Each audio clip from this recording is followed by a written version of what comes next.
Radioactive Tokyo 2020 Olympics is now less than 7 weeks away and scheduled to not only stay in Fukushima Prefecture for the first 3 days, but plans are now being made to bring it into and through Futaba, the town where the triple meltdown of Fukushima Daiichi is located. Now, the Japanese government, Tokyo Electric Power Company, and the International Olympic Committee all say it's A-OK, no difficulty, you won't have any problems. But then you hear of a statement from a former resident of Futaba, a woman forced out of the town and out of her life by the nuclear disaster, who's looking at this event up close and personal. And she says, "Reconstruction is just a fantasy. The reconstruction being touted in conjunction with the Olympics completely diverges from reality. In an environment where contaminated water keeps flowing and contaminated debris keeps piling up, we shouldn't be doing PR just for the Olympics. We aren't recovered yet. It's just making up something newsworthy out of nothing." Well, when you hear that from somebody whose life has been torn apart by the nuclear disaster, it starts to come clear that we're all being hornswoggled by the mask of normalcy being slapped onto the ongoing Fukushima disaster.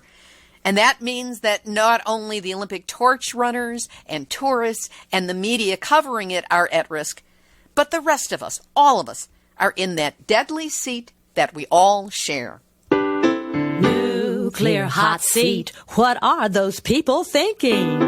Nuclear hot seat. What have those boys been drinking? Nuclear hot seat. The corium is sinking. Our time to act is shrinking, but our activists are linking. Nuclear hot seat. It's the bomb.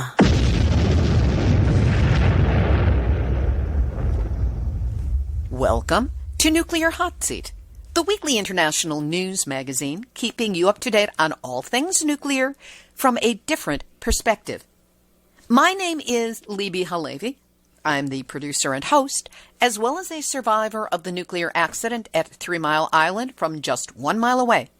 So I know what can happen when those nuclear so-called experts get it wrong.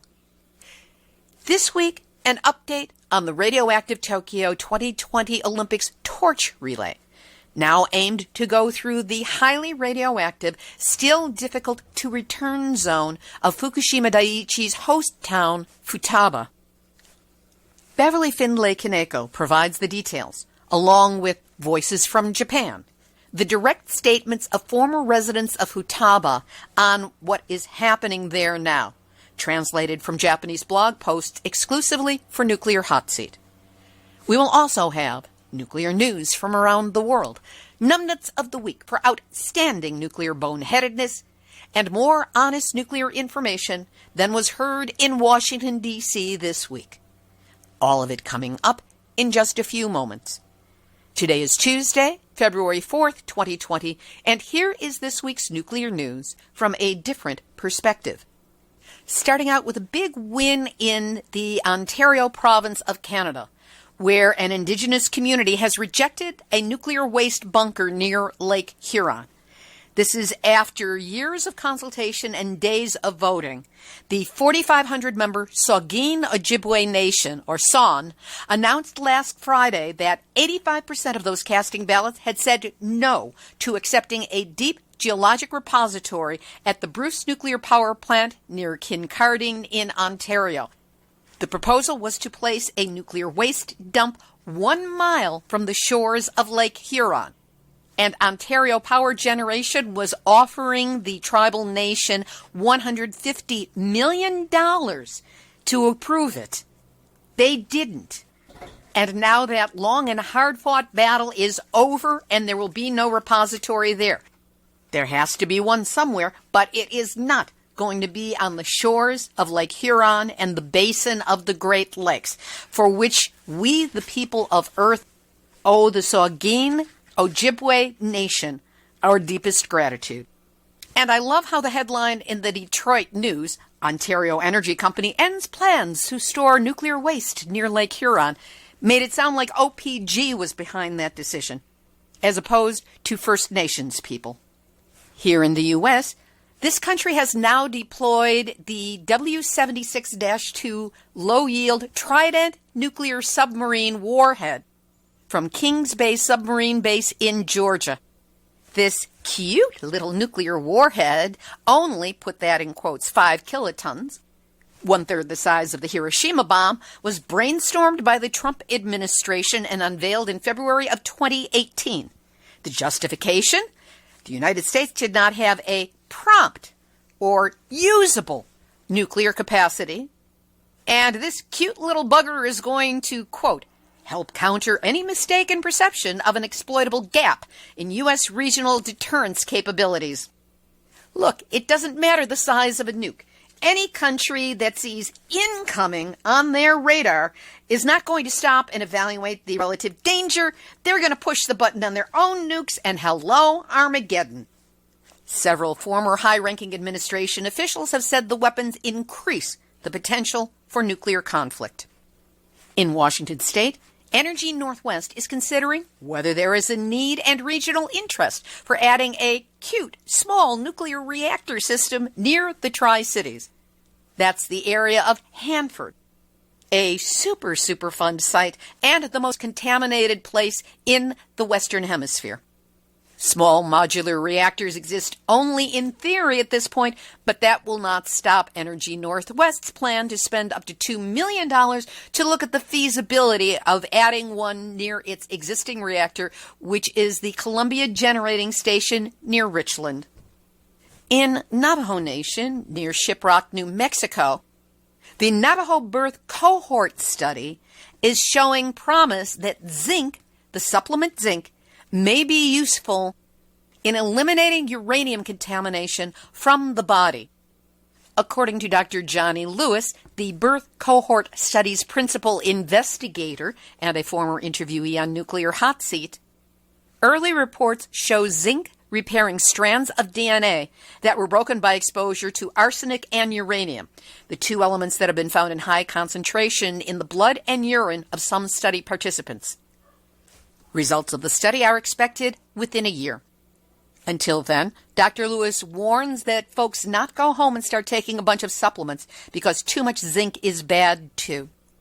When in doubt, always check with your primary medical practitioner.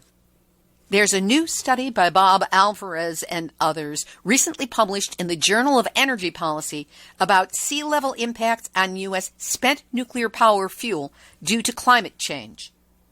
We'll link to it on the website, nuclearhotseat.com, under this episode, number 450. In Southern California, regarding San Onofre, the nonprofit advocacy group Public Watchdogs announced that it has filed a formal legal petition to the Nuclear Regulatory Commission demanding that the NRC investigate the possibility of lethally radioactive water geysers occurring on the beach at San Onofre State Beach Park in San Diego County. The Yellowstone effect, as it is being called, is now believed to be likely to occur if the facility is flooded with rain or ocean water. There's a petition about this we will link to, and we will have a report coming up within the next 2 weeks. In Japan, that country's nuclear regulators say that high-level radiation was detected last month in the number 2 reactor building of the remains of the Fukushima Daiichi nuclear plant. A robot on the top floor of the building directly above the reactor detected 683 millisieverts of radiation per hour. What does that mean? According to Arne Gunderson, chief engineer at Fairwinds Energy Education, that's the equivalent of 68 rem and would be lethal to human life in 9 hours. And that's how close to where the Olympic torch relay is supposed to be going by? We'll have a video posted on the website of NBC's Bryant Gumbel talking with Sean Burney of Friends of the Earth about radiation levels in Fukushima Daiichi, specifically Futaba, and the impact on the 2020 Summer Olympics. And speculation continues as to whether those Olympics can even be held in light of the coronavirus. The newly Brexited UK government's plan to build a new generation of 10 nuclear power stations suffered another severe blow on February 4th when the British utility Centrica pulled out of the program, in the process writing off a £200 million investment in the process. Centrica's chief executive, Sam Laidlaw, said the company had pulled out because the project was more costly and extended further into the future than had been planned 4 years ago. Even before the announcement, the UK government was struggling to avert the collapse of its plans. German utilities have already withdrawn from the UK program. And in Russia, one aspect of their nuclear past is coming back to bite them on the posterior, as the country considers the best way to raise thousands of radioactive relics from watery Arctic graves. Russia's Emergency Services Ministry says that some 18,000 pieces of radioactive litter, most of it dumped by the Soviet Navy, have been left in the depths of the Barents and Kara Seas off the coast of Murmansk. According to a 2012 catalog of the materials, there are some 17,000 containers of radioactive waste, 19 ships containing radioactive waste, 14 nuclear reactors, including 5 still loaded with so-called spent nuclear fuel, and 735 other pieces of radioactively contaminated miscellanea. Good luck with that. And now, Nuclear hot seat, nuclear hot seat, nuclear hot seat, nuts out a week. what's the latest tourist hotspot? Chernobyl. Ever since the HBO series showed how horrific and the radioactive contamination that followed was, people just can't wait to visit the scene where it happened and take selfies with the invisible radiation that's going to wreck their health and their genetic downline. The Guardian, a British paper, just published a series of tourist photographs, including some at a souvenir shop with a radiation symbol plainly displayed. The problem is that, as you will hear in today's featured interview, this models dangerous behaviors that could be duplicated or embellished upon by visitors to Japan for the Olympics torch relay or the games themselves, coronavirus permitting.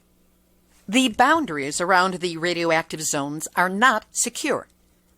A determined idiot, like the host of Dark Tourist, a series on Netflix, a man who ignored warnings and got himself in a serious radiation zone on camera, those people could go and dance around in a radiation zone that is 4 times or more higher than what is allowed at the Chernobyl exclusion zone.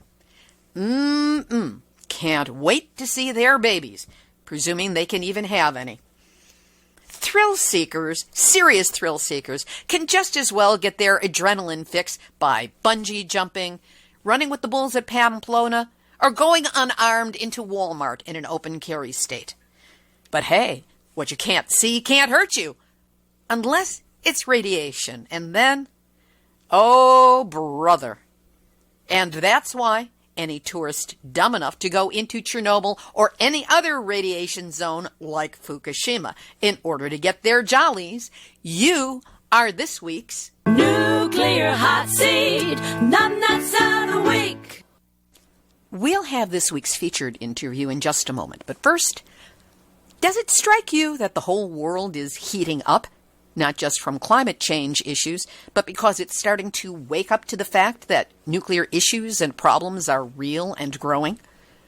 I know the number of stories coming into Nuclear Hot Seat feels overwhelming at times, because so many people in so many places are doing such good work to bring honest information about nukes into the public eye, and then you share it with me. One of the purposes of this show is to make you aware of the work against nuclear that's going on around the world, who the people are who are doing it, what's worked, what's in the planning stages, and how anyone can get involved.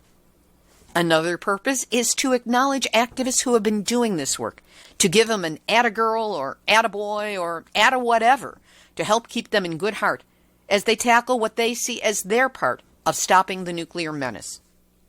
Now, as I've shared with you before, the only thing that keeps Nuclear Hot Seat going is the support of listeners like you. There is no better time than right now to make that donation you've been thinking of giving. It will go to support the website makeover, which is in progress even as we speak, and more importantly, all the different services necessary to put this show together and get the information out to the world. Let's face it, Nuclear Hotseat is the one place you can count on every week to give you a 1-hour hit of honest nuclear information. So if you oppose nuclear, help us get the word out with a donation. We make it easy. Just go to nuclearhotseat.com and click on the big red donate button to send a donation of any size. And to set up a monthly $5 donation, the same as a cup of coffee and a nice tip here in the U.S., click on the big green donate button at nuclearhotseat.com. Please do what you can now, and know that however much you can help, I am deeply grateful that you're listening and that you care. Here's this week's featured interview.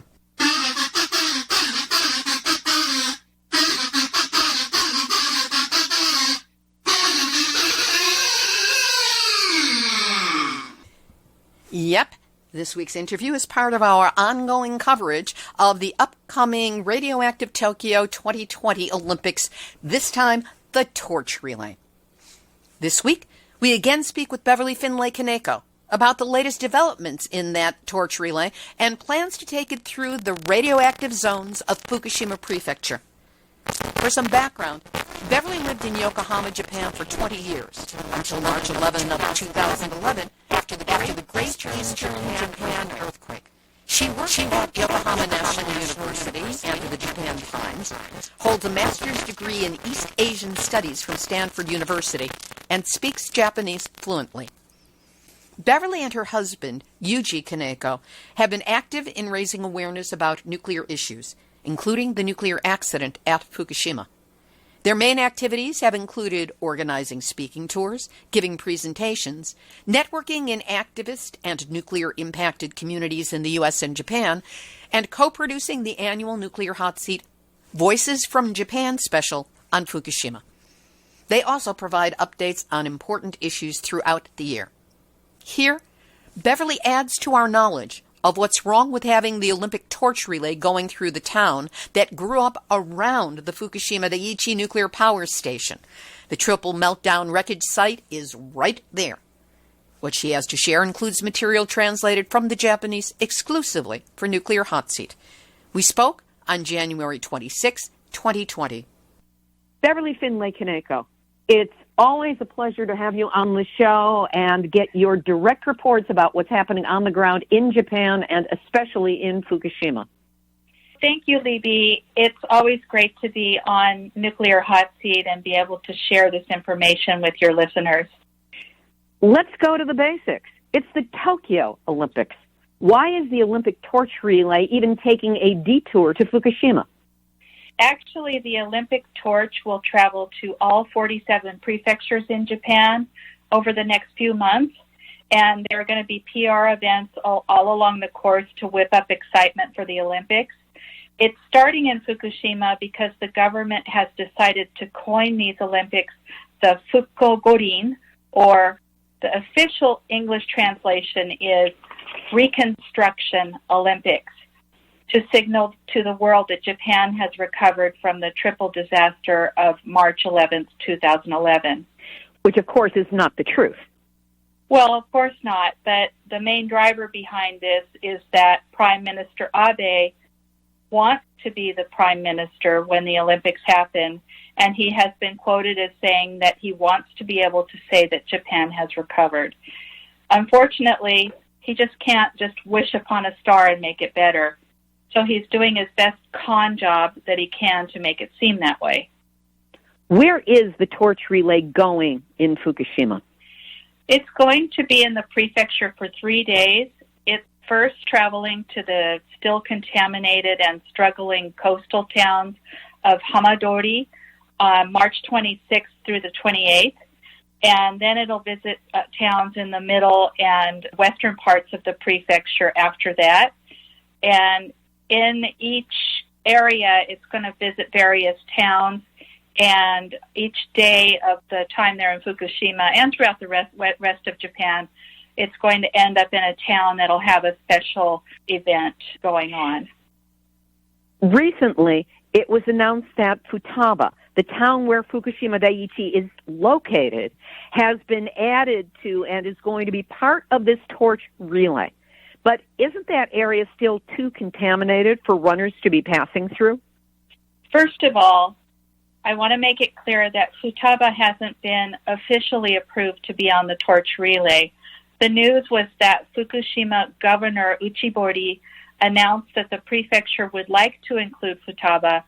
The Olympic Committee is expected to weigh in on it next month, but it'll probably be included. So, yes, to your question, for the most part, Futaba and many other areas in Fukushima should be off limits for runners, tourists, spectators, and returning residents, and people who have stayed there all along, quite frankly. But the torch relay is projected to travel very short distances on a very carefully curated route. And really that's where the problem lies, according to evacuees who are being affected by the rush to open up areas that should remain closed. Area-wise, only 4% of Futaba is going to be reopened on March 4th. So 96% of that town is still going to be closed.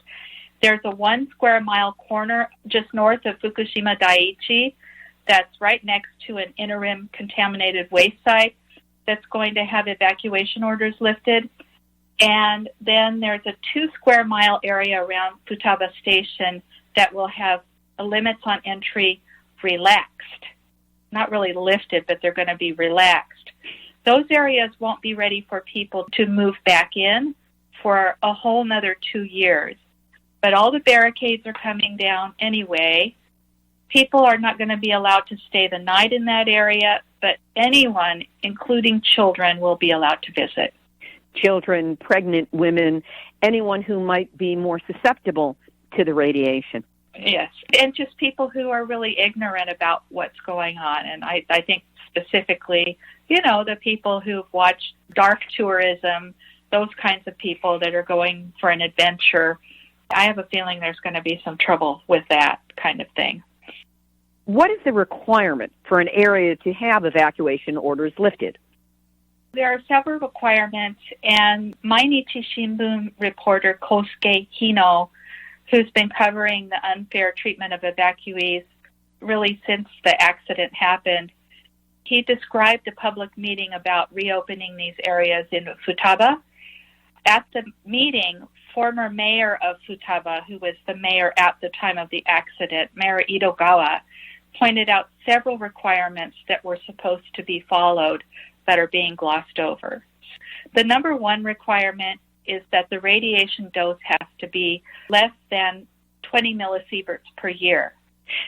To give us a sense of what that means, give us the equivalency for Chernobyl with the evacuation zone and what the levels are there that are allowed. It's my understanding that the exclusion zone in Chernobyl was 5 millisieverts per year. So if you go to presentations or you hear people speak about giving reasons why this 20 millisieverts per year is really unfair, often in Japan that particular number is cited. So Chernobyl's upper limit for allowing people into the exclusion zone is 5 millisieverts per year. But in Japan, it's 4 times that, meaning 20 millisieverts per year. Wasn't there an original number that was allowed for radiation exposure that was much lower than that in Japan? Well, sure. The standard for the rest of Japan and the original standard was 1 millisievert per year. Now it's 20 times, and that's only for Fukushima. In 2017, on Nuclear Hotseat Voices from Japan, we spoke with attorney Yuki Saito, who's working with citizens in Minami Soma who are actually pursuing a lawsuit protesting this elevated and unfair standard as discrimination. What are some of the other requirements that are supposed to be followed but have been glossed over in this reopening in Fukushima? Okay, so the second requirement is that infrastructure and services need to be ready for people to live in that area. And this is just absolutely not true for Futaba. Just no way, no how. They don't even have the little convenience stores and things that some of the other areas got. It's not ready for people. The third thing is the understanding of citizens, which should be gained through quote-unquote adequate discussion in public meetings. It's interesting because word adequate, was deleted from later versions of the stipulations. The meetings that they have, the public meetings, are a lot like the San Onofre of what I call the community enragement panel. It's actually the community engagement panel meetings on decommissioning that we have here in Southern California. It's more of a chance for the powers that be to tell the public whatever they want to, and there's really very little chance for meaningful public comment. For example, at this particular meeting, Mayor Itogawa detailed 2 further requirements for lifting evacuation orders that were stipulated by Fukushima Prefecture before the accident ever happened. And that would be, number 1, the accident site has been stabilized, which is not true in the case of Fukushima Daiichi. I know they talk about shoring up areas of the plant and having boric acid on site and blah, blah, blah. But if there were to be another big earthquake or if there was some kind of accident that happened during the Olympics, radiation is going to be released. Whether they can try to stop that or not, it's still going to be a problem. And the second thing would be that radiation is no longer being released into the environment. And it's really common knowledge that the contaminated water, for one, is every single day flowing out of the plant. The silly ice wall never worked. When the wind blows, there's dust being kicked up from decontamination and so forth. So radiation is still around the environment. At the meeting, after Itogawa-san pointed these things out, he asked, when radiation still continues to flow into the environment, he got no answer to his question because the bell rang that signaled that the meeting time was up. So that's how they treat a former mayor who was mayor at the time of the accident and evacuated to a different prefecture with hundreds of his citizens. He doesn't even get an answer to these questions. That's the way the nuclear industry, the nuclear establishment always tricks out any kind of meetings with the public to damp down what public people have to say and make certain that what has prominence is the position of the industry. Let's backtrack a bit. Didn't you just say that Futaba wouldn't be ready for residents for 2 years or until 2022 at the earliest? Yes, that's right. Why are they reopening it now? That was the very question that was asked at the public meeting. And again, there was no answer. They just wouldn't admit that it was for the Olympics. In your estimation, what is the purpose of the torch relay coming to and through Fukushima? Personally, I think it's all about PR and trying to polish something that's impossible to polish. But let's talk about Governor Uchibori, the governor of Fukushima. Frankly, he has trouble articulating what it's all about. At a press conference in December last year, he spouted some nonsense about showcasing the light and the shadows of recovery in Fukushima. And when he was asked just what he meant by that, he said that light means the reduction in exclusion zones and an increase in foreign tourists. So that's positive to him. By shadows, he meant that the former exclusion zones have only attracted 10% of the people to return. And actually, we learned that in places closer to Fukushima Daiichi, like Namie, where Yuji and I visited in September last year, the number is like only 5%. And most of the people that have returned are senior citizens. So I suppose in central and western parts of the prefecture that were less contaminated, they also want to showcase local culture.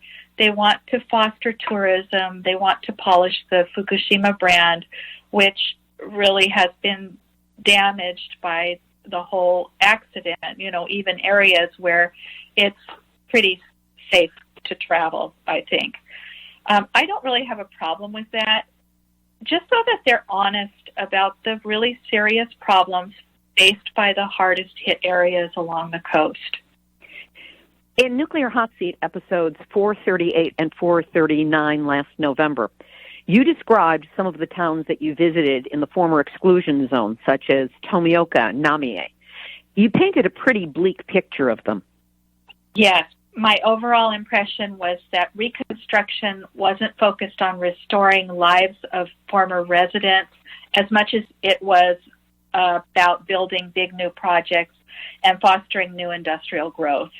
For example, in Kawauchi Village, there were new ventures such as a wetsuit factory with workers that they've had to import from Thailand because there aren't enough people that live there to staff the wetsuit factory. The towns we visited were populated mostly with men in grubby work clothes. They looked like they were involved in decontamination work or construction projects. And many, if not most, of the vehicles on the roads and in parking lots were trucks. I saw very few women, and I only saw one child in that area. That's probably a good thing. Yes. Do you know what the torch relay will showcase in those towns? Yes, I do, for the most part. You can go online and they sort of show you what the courses are. In Tomioka, it's going to start at the train station that's going to be reopening in March. And in Namie, it's going to take in a robot testing field and a hydrogen energy research facility. All of these things are brand new, by the way. In Itatemura, the relay will start at the brand new community center, and it will end at a brand new fancy parking rest area.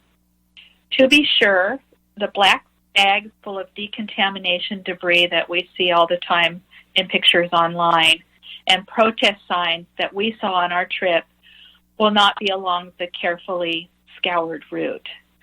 Radiation levels will also appear to be low along the route. But we've been looking at a blog by a guy named Hiroki Suzuki. It's called Taminokoi Shimbun, Citizen's Voice newspaper. And he wrote a very interesting post about walking along the route in Itatemura. He took his radiation monitor and he found elevated levels on the sides of the roads and side streets along the way in comparison to the official monitoring posts along the course. He also said that he saw no decontamination debris bags visible along the course. And just before we talked, I got some new information from the Yomiuri newspaper from January 21st.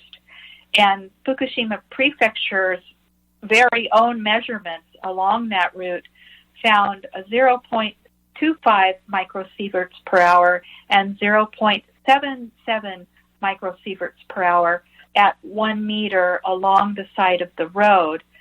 The prefecture has announced that it will discount those measurements because the runners will only be briefly passing by that area. They'll only have a chance to get a little bit pregnant. Yeah, I guess so. Just to tell you that their standard is 0.23. So 0.23 is microsieverts per hour is supposedly the safe level by prefecture standards. So this route along Itatemura is, by its own standards, is not safe. So when is the standard not the standard? When it's inconvenient. Right. How do the evacuees feel about the torch relay? Well, for this episode of Nuclear Hotseat, I was able to translate opinions of Fukushima residents and evacuees about the torch relay that Hiroki Suzuki reported in his blog, Taminokoi Shimbun, that I mentioned earlier. And As I was translating, I kept coming across a phrase in Japanese that was new to me, and that phrase is hakomono. Literally, it means box things, and I kept thinking, are they building box factories? I don't understand. Are they going to be manufacturing cardboard boxes? Is that the industry? But actually, what box things is rather buildings and construction projects. So the residents were talking about the government building construction projects and buildings rather than actually doing things to help restore the lives of the people that live there, or the people that are intended to go back there. Indeed, Mainichi Shimbun reporter Hino, who we talked about earlier, he quoted present Mayor Izawa of Futaba. That's a little confusing. The mayor now is Izawa. The former mayor is Idogawa. So the present mayor, Izawa, was boasting about trying to attract industry to Futaba. He says there are 16 companies lined up to invest. There are plans for an industrial relations center and a big museum dedicated to the triple disaster of March 11th, 2011. At this point, it appears that most farmers are probably not going to come back to Futaba, so there have been talks with a big agricultural company up in Sendai to take up a farming project on the land. Let's hear some of those translations from that blog of what some of the citizens that Suzuki talked with had to say. First, Yuji Onuma, 43 years old, originally from Futaba, presently evacuated to Ibaraki Prefecture. When he was in 6th grade, Onuma's PR phrase, nuclear power, energy for a bright future, was chosen for a sign at the entrance of Futaba village. The sign was finally removed in December of 2015. What did Onuma have to say in this blog post? I think the torch relay involves nothing more than Reconstruction PR and signaling the end of the nuclear disaster by cleaning up a small area of town and lifting the evacuation order. I'm concerned that the torch relay will be greeted skeptically as a one-time performance, and Japan will lose the trust of people around the world.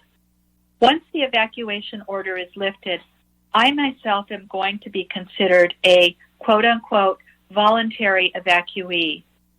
Reconstruction is just a fantasy. The reconstruction being touted in conjunction with the Olympics completely diverges from reality.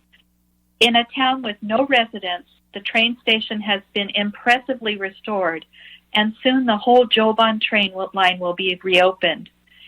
Yet every time I go for a short visit, I see the interim waste storage areas expanding along the coast on the east side of town.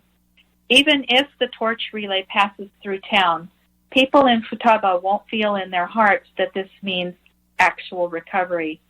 There are still so many streets that remain exactly as they were when the accident happened. Radiation has gone down, but other than that, there is nothing to base the idea of recovery or reconstruction on. Even if it appears that the town has recovered, the lives and the futures of people who would have been living in Futaba if there hadn't been an accident are in a complete mess. I think the recovery of the heart will be difficult forever. In an environment where contaminated water keeps flowing and contaminated debris keeps piling up, we shouldn't be doing PR just for the Olympics. We aren't recovered yet. It's going to take a long time, but we are still trying hard. I think that in itself is good enough. My hometown has become a nuclear waste dump. The nuclear power PR sign that was the symbol of the town before the accident is now rotting somewhere that is not visible from Route 6, the main road through this area. We are being told that our town no longer has any use for the past, the era when our forebears believed in nuclear power and lived alongside the nuclear power plant. In addition to removing the sign, horrible scenery of mounds of bags filled with decontamination waste desecrate the graves where our ancestors sleep. Can you really call this recovery? Quite eloquently put. Now, here are the comments of a 70-year-old woman who is now living in the Nakadori, or central part of Fukushima, who was born and raised in Futaba. Whether the torch relay goes through Futaba or not, and whether baseball and softball are held in Fukushima or not, it has nothing to do with us. Nothing is going to change because the torch relay passed through town. While it might be good for the town to be seen again by people across Japan and the world, I think being made a symbol of recovery misses the mark. In the end, it's just making up something newsworthy out of nothing. If you ask whether the lives of the evacuees have been restored to their original condition, well, they absolutely haven't. And this from a woman whose ancestral home is in Futaba, and who talked about the storehouse roof being damaged in a recent typhoon. In December, I went to my ancestral home to clean up a bit. Precious family history had been ruined with mud and radioactive contamination. Our storehouse had been damaged in the earthquake, and the typhoon finished it off. A truck came and carried everything away to the interim storage site for contaminated waste. That wasn't trash. It was my family's history. I want people to understand how sad that makes me feel. The torch relay won't get that message out to anyone. Even if we return, there is no one there. That fact is being ignored while everyone makes a big deal about the Olympics. The more the Olympics is fussed over, actual recovery in terms of local revitalization fails to progress at all. I wish someone could understand these feelings. The catchphrase, Reconstruction Olympics, does not reflect reality at all. In the shadow of the torch relay, our family homes are silently being cleaned up. In the shadow of the spectacular torch relay, I want to say in a loud voice that the hearts of the evacuees are far from recovery. There were also some comments that were gleaned for this blog from a rice cake pounding event that was held on January 5th at a reconstruction housing development in Nihonmatsu. A 60-year-old woman from Namie, where the torch relay will pass a new robot testing field. Always a good idea because robots go to Fukushima Daiichi to get burned out and die. Anyway, the torch relay will pass a new robot testing field and a hydrogen energy research facility. What did she have to say? She said, the torch relay is strange, isn't it? Is there some way we can change the plans now? I could understand if they were going to run around the train station or town hall, but a something or other factory doesn't really emphasize recovery, does it? I think that's a rhetorical question. Also at this event was a 50-year-old woman who had no idea the torch relay was going to pass by the hydrogen electric research facility and even applied to be one of the runners. The recruitment PR for the relay said, "Do you want to run around town?" Of course. One would think that that means running in the area where the elementary school suffered catastrophic damage in the tsunami and through the town, for example. I didn't want to run as an advertisement for reconstruction. By running, I wanted to say thank you to everyone who has helped me so far. I wanted to say it's because of you that I've been able to persevere. Unfortunately, I wasn't chosen for the relay team. And finally, we have a comment from Town Council Chairman Mr. Tamura, and he had this to say. After all, the torch relay is just an advertisement for the government. And another man said, Reconstruction Olympics is meaningless. The only ones who are going to be happy about spending all that money are the big general contractors who will benefit. The man suggested that if they really want to show the truth, that the runners should travel along Route 114. But, he added, it would be a violation of human rights to force someone to run in such a highly contaminated area. So the picture that's emerging is that, quite frankly, be it hell or high water, both of which Fukushima has seen, there is going to be a run on the ground through radioactive areas. Now, there is the question of the use of the words. Sometimes it's recovery, sometimes it's reconstruction. what do either of these words have to do with what is actually going on in Fukushima Prefecture and specifically here in Futaba? Well, actually, as I went translating all of this, there was the phrase hakomono, or box things, which means buildings. That was a new thing for me. And then another thing that I really got to thinking about is the Japanese word fuko, which it's not something that you can directly translate into English. It sort of means reconstruction, and it also means recovery. It means rebuilding and revitalizing. And I asked Yuji, as I said, I'm really having trouble translating this, and the government is saying Reconstruction Olympics. And to me, that means like just rebuilding building somewhere, or, big pork barrel construction projects. It doesn't mean recovery. The meaning of Fuko, it's not just reconstruction.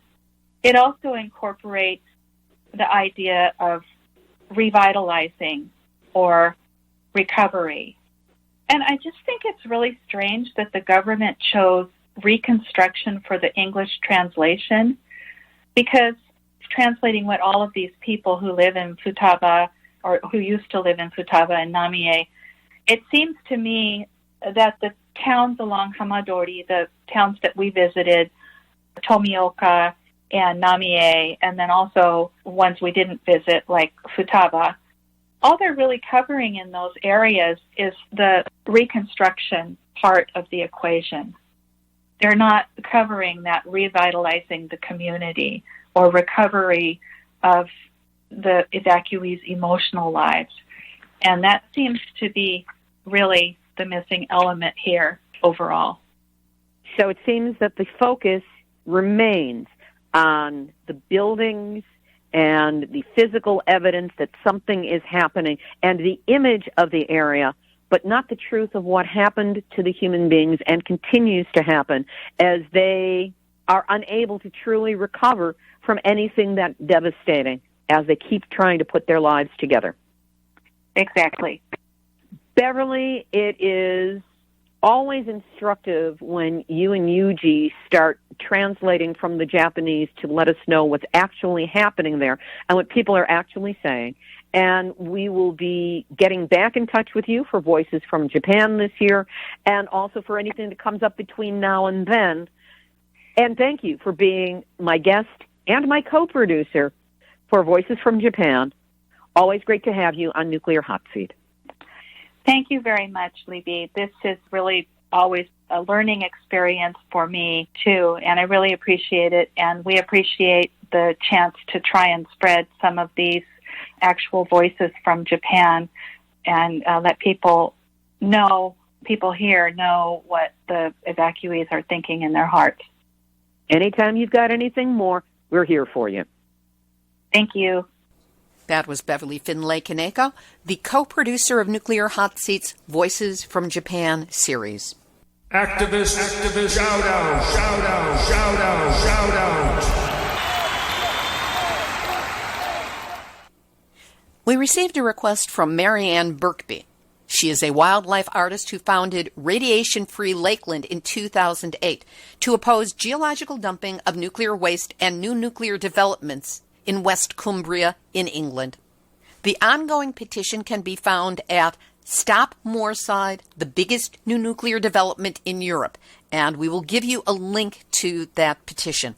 According to Marianne, new nuclear in Cumbria would burn the planet quicker and faster, but is being aggressively promoted as a solution to global warming. Well, we all know about the lie of that one. She adds, the Sellafield site has the biggest amount of radioactivity on the planet. A major accident involving the liquid high-level waste tanks would have catastrophic consequences and make the area uninhabitable for many generations. We will have a link up to that petition for your signing at nuclearhotseat.com under this episode, number 450. However, you need to know that in order for it to go through, you must have a UK postal code or they will kick it out. Now, if you are in the UK, that's great. If you know someone in the UK, that's great. And if not, write this down. LA7, put in a space, 7, D like David, J like Judge. Use that as the postal code, and it will go through. So let your voice be heard. Here's this week's final thought. This week's Nuclear Hot Seat episode marks number 450, 450. Wow. When I started this program back in 2011, it wasn't even a podcast. It was a conference call that had just 2 people on it, one of whom I already knew. Though I had been at 3 Mile Island, just 1 mile away from that nuclear reactor when the meltdown happened, my early attempts at activism post-TMI fell apart under the weight of the post-traumatic stress that followed that terrifying experience. So I turned my back on any level of nuclear awareness. I even ignored Chernobyl when it happened, giving many great reasons why, but in truth, because the thought of another nuclear accident and radiation leak terrified me all over again. But by the time Fukushima happened on March 11 of 2011, I was healed enough and I was ready. After 3 months of obsessively following the news online, which was the only place one could get honest information, and writing about it for local publications, talking about it on NPR and podcasts, and in my weekly storytelling group, I got the hit to start a podcast. Not that I knew what one was or how to create one. But I set up a conference call, shared what I knew about Fukushima, radiation, and nuclear dangers, and asked the 2 attendees if they thought a show on nuclear issues would be of interest to anyone. They heartily agreed. That was on June 14 of 2011, and with only 2 exceptions in that first year, one for reasons of health and the other for travel, Nuclear Hot Seat has been going out to listeners every week since then. The last audit we had showed that people in 123 countries had downloaded the show at least once, and it's syndicated for broadcast by community and nonprofit radio stations by Pacifica's Audioport network, so it's getting on the airwaves as well. During this time, I have been honored to get to know some of the finest human beings on Earth. Those of you who dedicate your time, energies, actions, thought, and heart to turning around or somehow mitigating this deadly technology. When I started Nuclear Hot Seat, I thought I knew a lot about nuclear. And I guess that compared with my neighbors, I did. But in truth, I knew next to nothing. And so I've been adding to my knowledge base, 1 week, 1 show, 1 interview at a time. I'm fortunate that this gives me a platform to talk with world experts and get them to weigh in and answer my questions, and hopefully those are your questions too. I've spoken with nuclear engineers, doctors, researchers, politicians, educators, epidemiologists, lawyers, politicians, authors, filmmakers, reporters, and of course, activists. Now, activist is often used as a dismissive term by the media, as though anything an activist has to say is less important or accurate than what a so-called expert is dishing out. But I see activist as a brave, important badge of honor. Activists are those people who see a desperate problem that needs to be addressed, that is being covered up or ignored, or even supported by those with the power to do something about it, and then dedicate their lives, energies, talent, heart, and bank account to making sure that the truth, in this case the nuclear truth, is not ignored, forgotten, disguised, covered up, and that future disasters are avoided and past contaminations addressed. I salute you, each and every one of you, for your dedication, sense of community, and the comfort you have shared when I reached out for support. I love your sense of humor, too. So Nuclear Hot Seat continues. Weekly news, interviews, numbnuts, all sourced from verifiable media sources around the world, along with acknowledgments of successes and commiseration when things don't work out as we wish. Part of the mission statement of this show is to provide nuclear information for people who know nothing and want to know something, and people who know something who would like to know more. It is also dedicated to helping those in our community know who each other is and keeping us all in good heart. So thank you for listening, for caring, for your support, the Atta Girls, the information you share so willingly. Because of Nuclear Hot Seat, I belong to an international community of terrific people, and that includes you. And I thank you for inviting me in. Now, let's find some more broadcast stations to carry the show, so the unsuspecting who are stuck in drive time traffic will have the chance to learn more nuclear truth than they ever thought possible. Who's in on that as we go forward with the next 450 episodes of Nuclear Hot Seat? Yeah, this has been Nuclear Hot Seat for Tuesday, February 4, 2020. Material for this week's show has been researched and compiled from nuclear-news.net, deunrenard.wordpress.com, the International Campaign to Abolish Nuclear Weapons, or ICAN, Radiation-Free Lakeland, Public Watchdogs, Detroit News, YellowheadInstitute.org, FAS.org, CNN, CommonDreams.org, m.clevescene.com, that's Cleveland, CurrentArgus.com, OregonLive.com, NavajoTimes.com, the esteemed Robert Alvarez, NHK.or.jp, RunningMagazine.ca, Real Sports, GoodMenProject.com, Bologna.org, TheGuardian.com, and concerned individuals around the world who keep me informed as to what the nuclear situation looks like in their neck of the woods. That's what legendary journalist Edward R. Murrow had in place before he even went to England for CBS to report on World War II. It's good to know that because of you, our bases are covered. A reminder that Nuclear Hot Seat is now available on all your favorite podcast platforms. And if we missed one, let us know. We'll load it up there as well. And if you'd like to do it the easy way, you can get Nuclear Hot Seat delivered by email every week. Go to nuclearhotseat.com, scroll down for the yellow opt-in box, and sign up for your weekly email link to the latest show. And I really mean it. If you have a story lead, a hot tip, or a suggestion of someone to interview, send an email to info@nuclearhotseat.com.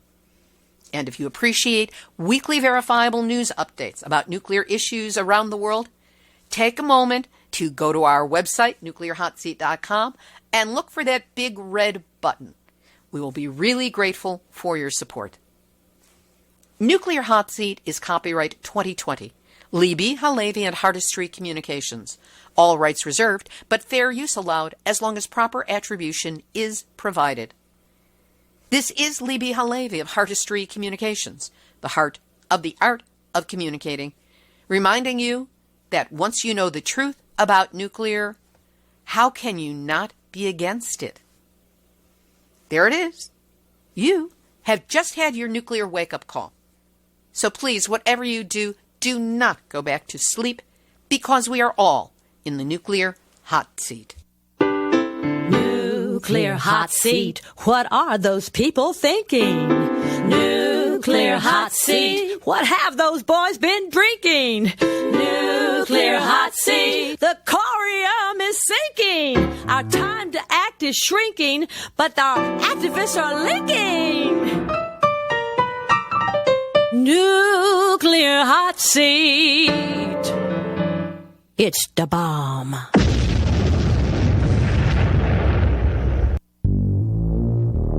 Question everything. Intelligent radio for intelligent people. UCY.TV